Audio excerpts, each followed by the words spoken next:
மக்களே, விளாத்திகளும் அந்த 12வது படிக்கும் மாணவிக்கு ஒரு நீதி கிடைச்சிருக்கு அப்படின்றது இனிஷியலா இன்னைக்கு சொல்லலாம். ஏன்னா மக்களும் ஒரு பக்கம் தீவிரமா போராடிட்டு இருந்தாங்க உடலை வாங்காம. ஸோ நியாயம் கிடைக்கணும்ன்றத அவங்க அப்பா நேத்துமே சொல்லிட்டு இருந்தாரு. இன்னைக்கு காவல்துறை அதிரடியாக ஒரு குற்றவாளியை அரெஸ்ட் பண்ணியிருக்கிறாங்க. அந்த கொடூர செயலை செய்த நபர் இவர் தான் அப்படின்ற மாதிரி திடுக்கிடும் சிசிடிவி காட்சிகள். அதுக்கப்புறம் அவரு அந்த நபரை விசாரிக்கும் போது அவர் மேல இருக்கிற வழக்குகள்லாம் கேட்டா நீங்களே ஷாக் ஆயிருவீங்க. அந்த மாதிரி ஒரு மோசமான ஒரு நபர் தான் இந்த ஒரு விஷயத்த பண்ணியிருக்கிறார். அதை பத்தின ஒரு முழு தொகுப்பு தான் இந்த வீடியோ. சேனலுக்கு புதுசா இருந்தீங்கன்னா சப்ஸ்கிரைப் பண்ணிருங்க. வீடியோ பார்க்குற அனைவருமே மறக்காம லைக்கு ஐப்பு பண்ணிருங்க. ஏன்னா நான் 1 லட்சம் அப்படின்ற ஒரு இலக்கு தேவைப்படுது. அதுக்கு நீங்க சப்ஸ்கிரைப் பண்ணா மட்டுமே அந்த இலக்கை நான் நெருங்க முடியும். அதுக்கு சப்போர்ட் பண்ணுங்க. இப்போ கண்டென்ட்டுக்குள்ள போயிடலாம். ஓகே, கிட்டத்தட்ட 9 நாட்களா போராட்டமும் தீவிரமாயிட்டு இருக்குது. எந்த ஒரு க்ளூவுமே கிடைக்காம தவிச்சிட்டு இருந்தாங்கல்ல காவல்துறை. இன்னைக்கு அவங்களுக்கு ஒரு விஷயம் கிடைச்சிருக்குது போல. என்னன்னா, அந்த மாணவி உடலை எடுத்த இடம் இருக்கு இல்லையா, அந்த எடுத்த இடத்துல இருந்து ஒரு 500 மீட்டர், எப்படி 500 மீட்டர் கேப்ல பாத்தீங்கன்னா ஒரு பைக் நின்றுட்டு இருந்திருக்கு. அப்படி பைக் நின்றுட்டு இருந்திருக்கு. என்னடா இந்த ஒரு பைக் நிக்குதே அப்படின்ற மாதிரி அந்த பைக் நம்பர், ஸோ அந்த நிக்கிற பைக்கோட நம்பரை வச்சு விஷயத்த செக் பண்ணியிருக்கிறாங்க. அந்த பைக் நம்பரை வச்சு டீட்டெயில்ஸை பார்க்கும்போது பார்த்தீங்கன்னா ராமநாதபுரம் மாவட்டத்தில் அந்த பார்த்திபனூர் அப்படின்ற ஒரு ஏரியாவில் இருக்கிற ஒரு நபருடைய பைக் தான் இது அப்படின்ற மாதிரி வந்திருக்குது. அப்புறம் அந்த பைக்கை விசாரிச்சா அந்த பைக்கு காணாம போயிருக்குது. எப்படி அந்த பைக்கு காணாம போயிருக்குதுன்ற ஒரு கம்ப்ளைண்ட்டுமே இன்னொரு ஸ்டேஷன்ல பதிவாயிருக்குது. ஸோ இங்க ஒரு பைக் இருக்கு, அந்த பைக் நம்பரை வச்சு செக் பண்றாங்க. ஓனர் வேற, அந்த ஓனர் பைக்கு காணோன்ற கம்ப்ளைண்ட் இதெல்லாம் பண்ணியிருக்கிறாங்க. அதுக்கப்புறம் அந்த பைக் நம்பரை வச்சுட்டு ஒவ்வொரு ஃபுட்டேஜஸா செக் பண்ணும்போது தான் இந்த குற்றவாளி பைக்கை திருடின நபர் இவரு தான் அப்படின்ற மாதிரி ஒருத்தர் மாற்றார்.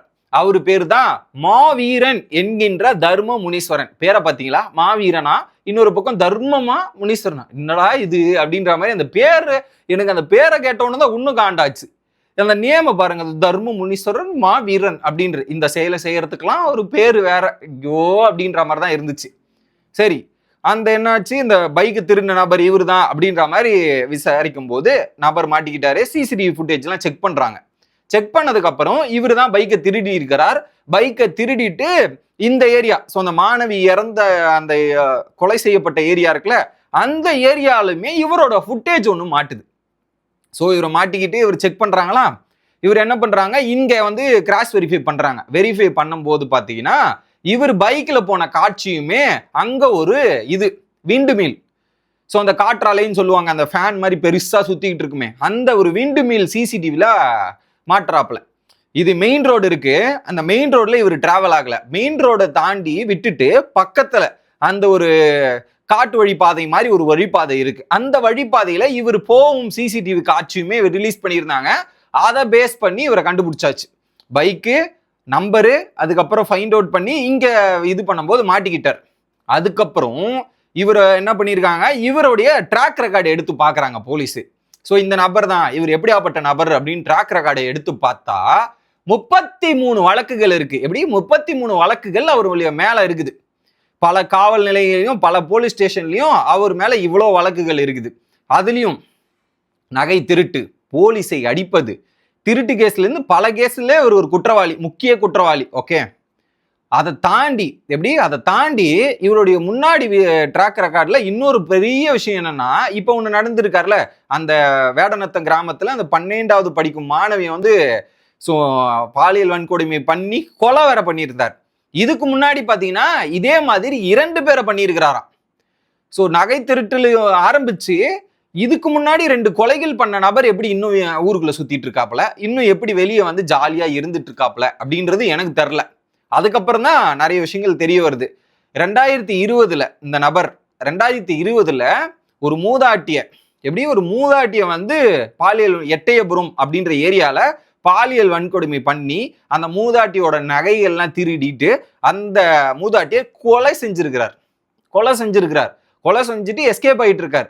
அதுக்கப்புறம் காவல்துறை 2 வருஷமா அவரை தேடி கண்டுபிடிச்சு அரெஸ்ட் பண்ணி அவருக்கான தண்டனை வாங்கி கொடுக்குறாங்க. தண்டனை வாங்கி கொடுத்ததுக்கு அப்புறம் கூட 2024 அந்த தண்டனை வாங்கிட்டு அவர் என்ன பண்ணியிருக்கிறாரு, சுப்ரீம் கோர்ட்ல போயிட்டு ஜாமீன் வாங்கிட்டு வெளியே வந்திருக்கிறார். ஆயுள் தண்டனை அவருக்கு விதிக்கப்பட்டிருக்கு. எப்படி ஆயுள் தண்டனை கைதி அவரு நிபந்தனை ஜாமீன் மூலியமா வெளியே வந்திருக்கிறார். வெளியே வந்து இப்போ இந்த மாதிரி சுத்திட்டு இருக்காரு. ஸோ போயிட்டு போலீஸ் ஸ்டேஷனுக்கு கையெழுத்து போடுறது, நீதிமன்றத்துக்கு போயிட்டு இந்த மாதிரி கையெழுத்து போடுறது, இந்த மாதிரி வேலைகளை வெளியே வந்து பார்த்துக்கிட்டு சின்ன சின்ன திருட்டு சம்பவங்களும் வெளியே வந்து அவர் கைவரிசையை காட்டிட்டு இருக்கிறது. ஏன்னா அவருக்குன்னு ஒரு குடும்பம் இல்லை போல இருக்கு. வெளியே வந்து இந்த கைவரிசைகளை நீண்டா அப்படியே தெரியாம எப்படி பண்றது அப்படின்ற மாதிரி இதுல கை தேர்ந்து நிறைய விஷயங்கள் பண்ணுவார் போல இருக்கு. அதை தொடர்ந்து பண்ணிட்டு இருந்திருக்கிறார். ஓகே, சரி, இவர் தான் எப்படி குற்றவாளின்றது எப்படி கண்டுபிடிச்சாங்க அப்படின்றத பார்ப்போமே. பைக் அங்க இருக்கு, சிசிடிவி கேமரால மாட்டினார்ல.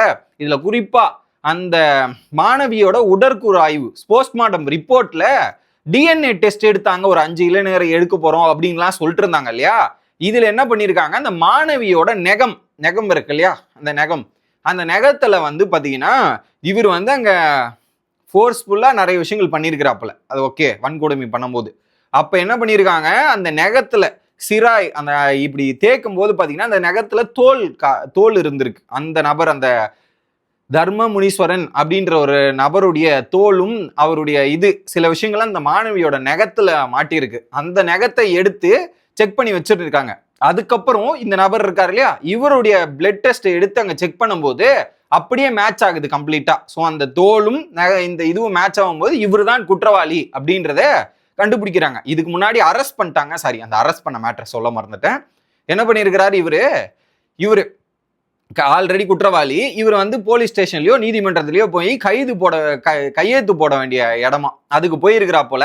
அங்க காவல்துறை பக்காவா ஸ்கெட்சு போட்டு அப்படியே சுற்றி வளைச்சு அவரை கைது பண்ணியிருக்கிறாங்க. கைது பண்ணிட்டு தான் இந்த மாதிரிகள்லாம் எடுத்து கரெக்டா வந்து இவர் தான் குற்றவாளி அப்படின்றத கன்ஃபார்ம் பண்ணியிருக்காங்க. ஸோ அவரை வீடியோ ஃபுட்டேஜ் கைது பண்ணியாச்சு, பிளட் டெஸ்ட், அதுக்கப்புறம் இந்த சாம்பிள்ஸ்லாம் மேட்ச் ஆகுது, இவர் தான் குற்றவாளி. இப்போ அடுத்த கட்ட நடவடிக்கை அவரை என்ன அந்த நீதிமன்றத்தில் ஆஜர்படுத்துறதோ, என்ன தண்டனை கொடுப்பதோ அப்படின்றது அடுத்தடுத்த ப்ராசஸ்ல போகும். ஆனா எனக்கு என்ன இன்னொரு கேள்வியா இருக்குன்னா, இவருடைய கைவரிசையை பாருங்க. அதுதான் இதுவே என்ன பண்ணுவாரா, இந்த மாதிரி ஒரு விஷயத்த பண்ணுவார் போல இருக்கு. இந்த மாதிரி ஏதாவது பெரிய சம்பவத்தை பண்ணிட்டு அதுல இருந்து எஸ்கேப் ஆகுறவுடைய வழி கேட்கணும். என்ன பண்ணுவாரு, பெரிய சம்பவத்தை பண்ண உடனே என்ன பண்ணுவாரு, ஏதாவது பொட்டி சம்பவம், ஏதாவது சின்ன சம்பவத்தை போய் பண்ணிட்டு கேஸ் வாங்கிக்கிட்டு உள்ள போயிருது. பெரிய கேஸ்ல தப்பிச்சுட்டு சின்ன கேஸ்ல மாட்டிக்கிறது. இப்படிதான் என்ன பண்ணிருக்காங்க. ஏற்கனவே ஒரு வழக்கு வந்து இருக்கு போல. இந்த ஒரு பெரிய சம்பவத்தை பண்ணிட்டு இவரை வந்து அலக்கடிச்சிருக்காரு. அந்த பாட்டி கேஸ்லயுமே 2 வருஷமா போலீஸ் தந்தாங்கல்ல. பாட்டி இந்த மாதிரி பண்ணிட்டு மூதாட்டி இப்படி பண்ணிட்டு இவர் சின்ன கேஸ்ல போயிட்டு போலீஸையும் அடிச்சு, எப்படி போலீஸ அடிச்சு அதுல போயிட்டு கேஸ் வாங்கிட்டு உள்ள போயிடுறது. இப்ப என்ன பண்ணுவாங்க, இந்த கேஸுக்கு போலீஸ் தீவிரமா தேடிட்டு இருப்பாங்க. ஆனா இந்த கேஸுக்கான அக்யூஸ்ட் ஜெயில இருக்கான்னு போலீஸ் யோசிச்சிருப்பாங்களா? அதையும் அந்த லாஜிக் போக மாட்டாங்களே.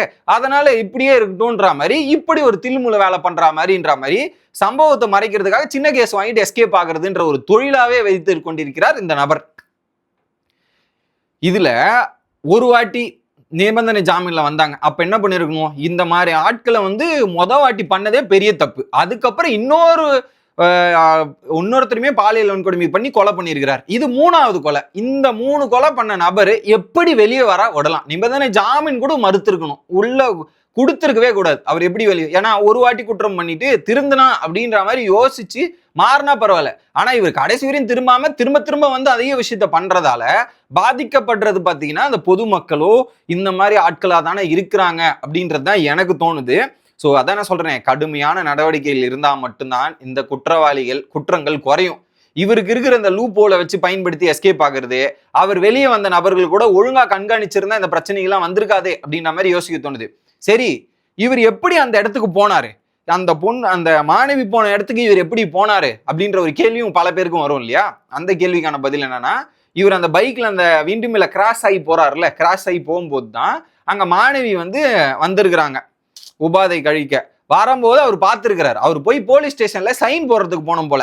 இந்த வழியா போகும்போது அந்த மாணவி வரதை பார்த்துட்டு ஓகே அப்படின்ற மாதிரி இங்க போய் இவர் கைவரிசையை காமிச்சிட்டு அடுத்த கட்ட நகரா இவர் இப்படி எல்லாம் போயிருக்கிறாப்புல. ஸோ கையெழுத்து போன நேரத்துல பார்த்து இந்த ஒரு கொடிய செயலை செய்துட்டு பண்ணியிருக்கிறார். இப்ப என்ன சொல்றது, அந்த அளவுக்கு போயிருக்கு. இப்போ காவல்துறை தீவிரமான நடவடிக்கை இதெல்லாம் ஒரு பக்கம் நடந்துட்டு இருக்கு. இன்னொரு பக்கம் ஸோ மாணவிக்கு ஒரு நீதி கிடைக்கணும், நியாயம் கிடைக்கணுன்ற மாதிரி போராடிட்டு இருந்த மக்களுக்கும் சரி, அந்த குடும்பத்துக்கும் ஒரு நியாயம் கிடைச்சிருக்கு அப்படின்றதான் சொல்லணும். உடலை வந்து வாங்க மாட்டோம், அரெஸ்ட் பண்ற வரையும் வாங்க மாட்டோம்னு சொல்லிட்டு இருந்தாங்க இல்லையா? இப்போ காவல்துறையினருக்கும் குடும்பத்தினருக்கும் வந்து பேச்சுவார்த்தை நடந்துட்டு இருந்தது. அதுல வந்து அந்த குடும்பம் வந்து நாங்க இப்போ வாங்கிக்கிறோம், உடலை வாங்கிக்கிறோம் அப்படின்ற மாதிரி அவங்க வந்து வாக்குறுதி கொடுத்ததா தான் தற்போதைய நிலவரம். ஓகே, இப்போ அவர் அரெஸ்ட் பண்ணியிருக்கிறாங்க. அடுத்து போலீஸ் வந்து என்ன ஆச்சு, எப்படி இந்த ப்ராசஸ் நடந்துச்சுன்ற ஒரு கிளாரிபிகேஷனும் அடுத்த அப்டேட் ஏதாவது கொடுத்தாங்கன்னா நான் வந்து உங்களை சந்திக்கிறேன். பட் நீதி கிடைச்சது, நியாயம் கிடைச்சது. பட் ஓகே, பட் ஆனா அந்த நபரை திரும்ப வெளியே விட்டு இந்த மாதிரி பண்றது தவிர்க்கணும் அப்படின்றது நான் சொல்லிக்கிறேன். ஏன்னா ஒரு வாட்டி பண்ண நபரை வெளியே எப்படி விட்டாங்கன்றதே என்னால ஒன்றும் இது பண்ண முடியல. உங்களோட கருத்துக்களை மறக்காம கமெண்ட் செக்ஷன்ல சொல்லுங்க. நான் அடுத்த வீடியோவில் வந்து சந்திக்கிறேன். Bye guys.